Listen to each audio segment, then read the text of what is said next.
नंदकुमार शेट्टी महाराज, म्हणजे त्यांच्याकडं आम्ही त्यांना एक पद देखील दिले सांस्कृतिक क्षेत्रातलं, आणि अतिशय त्यांचं कामही सुंदर आहे.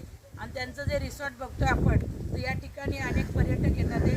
या माझ्या बाजूला आपले एकनाथराव खडसे, रक्षाताई खडसे, त्यांच्या मतदारसंघातील या सगळ्या भगिनी या ठिकाणी एन्जॉय करण्यासाठी आलेल्या आहेत. आणि अगदी आंध्रा डॅमला लागून हे रिसॉर्ट आहे.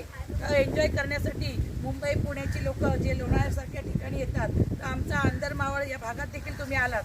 आणि हा जो भाग आहे मंगरूळ या ठिकाणचा, या ठिकाणी शेट्टीवाडी आहे. शेट्टीवाडी पासून जर आलात तर आतमध्ये जवळच हे रिसॉर्ट आपल्याला लागेल. आणि इतकं सुंदर रिसॉर्ट यांनी बनवलेलं आहे. या ठिकाणी स्विमिंग पूल देखील आहे, मुलं देखील एन्जॉय करू शकता, मोठी माणसं देखील आहे. 2-2 स्विमिंग पूल केलेले आहेत आणि बोटिंगचा देखील आपण आस्वाद घेऊ शकतो. आणि आम्ही आज या ठिकाणी जेवण केलं, कारण हे आमचे बंधूच आहे. यांनी खास आमंत्रण केलं होतं की तुम्ही आलात तर करा. आणि खरोखर इथं आम्ही बराच वेळ आलो आहे, जवळजवळ मला वाटतं 5-6 तास होऊन गेले, परंतु असं वाटत नाही इथून निघावं. कारण इथली हवा, इथलं वातावरण आपण बघतोय, महाराष्ट्रात एवढी म्हणजे उष्णता वाढलेली, हीट वाढलेली आहे. आणि अशा परिस्थितीमध्ये प्रत्येक माणसाला वाटतं की कुठंतरी आपण आराम करण्यासाठी जावं. आणि खरोखर आपण सगळ्यांनी जागा चांगली निवडली, कारण असं मला वाटत नाही तुमच्या जळगाव या ठिकाणी असं वातावरण असेल. आज या ठिकाणी मावळात पाहिलं तर इतकं सुंदर वातावरण आहे. शेट्टे महाराज, तुम्हाला खरोखर धन्यवाद. तुम्ही हे रूम कॉटेज जे केलेले आहेत हे देखील खूप सुंदर केलेले आहेत आणि खरोखर प्रत्येकाच्या मनाला हे भावणार आहेत. आणि अशा पद्धतीने या ठिकाणी सर्व पर्यटकांना मी आव्हान करेल की पर्यटकांनी या ठिकाणी यावं आणि या ठिकाणी राहून बघावं, या ठिकाणचा जेवणाचा आस्वाद घ्यावा.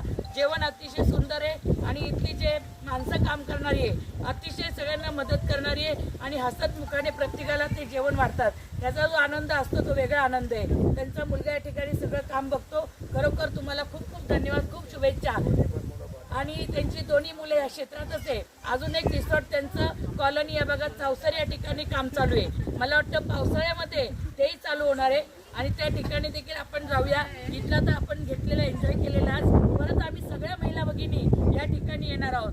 आमचा एक महिला भगिनींचा ग्रुप आहे मोठा, महालक्ष्मी महिला मंच, भारतीय जनता पार्टीच्या आमच्या सर्व कार्यकर्त्या, आम्ही सर्व पदाधिकारी या ठिकाणी पुन्हा एकदा असाच एन्जॉय करण्यासाठी येणार आहोत. शेट्टे साहेब, खूप खूप धन्यवाद आणि तुम्हाला शुभेच्छा. या ठिकाणी लोणावळा नगर परिषदेच्या कार्यसम्राट ज्या नगराध्यक्ष आहेत आमच्या भगिनी, खरंच त्यांचा आदर्श घ्यावा. भारतामधून ज्या नगर परिषदेला आज दुसरा क्रमांक स्वच्छतेमध्ये मिळवून दिलेल्या आमच्या कार्यसम्राट सुरेखाताई जाधव नगराध्यक्ष या ठिकाणी आले. आम्ही त्यांचं आमच्या सर्व परिवाराकडून खूप असं त्यांचं अभिनंदन करतो, आभार व्यक्त करतो, त्यांना धन्यवाद देतो. रामकृष्ण. तुमचंही सर्वांचा आभार.